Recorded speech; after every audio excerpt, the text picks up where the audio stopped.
In 1953, the CIA and Mi-6-backed 1953 Iranian coup d'état overthrew Iran's democratically elected Prime Minister, Mohammad Mossadegh, who had nationalized the country's oil industry to reclaim sovereignty from British control.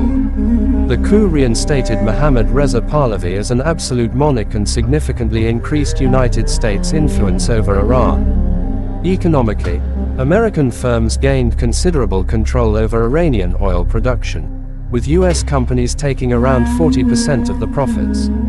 Politically, Iran acted as a counterweight to the Soviet Union and aligned closely with the Western Bloc. Additionally, the U.S. provided the Shah both the funds and the training for SAVAK, Iran's infamous secret police, with CIA assistance. By the late 1960s and early 1970s, with the U.S. increasingly involved in the Vietnam War and unable to maintain its interests globally, it adopted the Nixon Doctrine, effectively shifting the burden of regional security to allied states. Iran under the Shah became regional policemen in the Persian Gulf, with Iran's defense budget increasing around 800% over 4 to 5 years, as it purchased advanced weaponry from the US. This rapid militarization contributed to severe economic instability, including spiraling inflation, mass migration from rural areas to cities, and widespread social disruption. At the same time, the Shah's regime grew increasingly authoritarian. Those who spoke out were often arrested or tortured by SAVAK. Much of this repression unfolded with little scrutiny or challenge from the US. By the late 1970s, popular resistance to the Shah's rule had reached a breaking point. Additionally, in 1963, the Shah launched the White Revolution, a top-down modernization and land reform program that alienated many sectors of society, especially the clergy. Khomeini emerged as a vocal critic and was exiled in 1964. However, as ideological tensions persisted between Pahlavi and Khomeini, anti-government demonstrations began in October 1977, developing into a campaign of civil resistance that included communism, socialism, and Islamism. By 1977, mass protests were underway.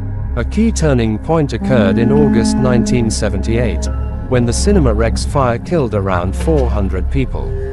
While arson by Islamist militants was later alleged, a large portion of the public believed it was a false flag operation by the Shah's secret police, SAVAK, to discredit the opposition and justify a crackdown, fueling nationwide outrage and mobilization. By the end of 1978, the revolution had become a broad-based uprising that paralyzed the country for the remainder of that year.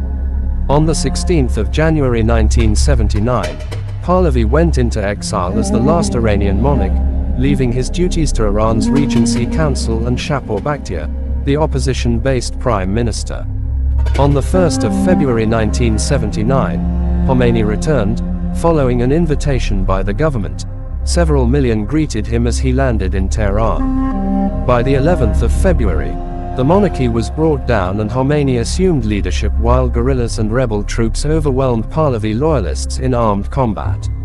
Following the March 1979 Islamic Republic referendum, in which 98% approved the shift to an Islamic Republic, the new government began drafting the present-day constitution of the Islamic Republic of Iran. Khomeini emerged as the supreme leader of Iran in December 1979. The revolution was fueled by widespread perceptions of the Shah's regime as corrupt, repressive, and overly reliant on foreign powers, particularly the United States and the United Kingdom. Many Iranians felt that the Shah's government was not acting in the best interests of the Iranian people and that it was too closely aligned with Western interests, especially at the expense of Iranian sovereignty and cultural identity. However, others perceived the success of the revolution as being unusual, since it lacked many customary causes of revolutionary sentiment, e.g. defeat in war, financial crisis, peasant rebellion, or disgruntled military. It occurred in a country experiencing relative prosperity, produced profound change at great speed, and resulted in a massive exile that characterizes a large portion of Iranian diaspora, and replaced a pro-Western secular and authoritarian monarchy with an anti-Western Islamic republic based on the concept of Velayat-e Faqih, guardianship of the Islamic jurist, straddling between authoritarianism and totalitarianism. In addition to declaring the destruction of Israel as a core objective, post-revolutionary Iran aimed to undermine the influence of Sunni leaders in the region by supporting Shiite political ascendancy and exporting communist doctrines abroad. In the aftermath of the revolution, Iran began to back Shia militancy across the region, to combat Sunni influence and establish Iranian dominance in the Arab world, ultimately aiming to achieve an Iranian-led Shia political order.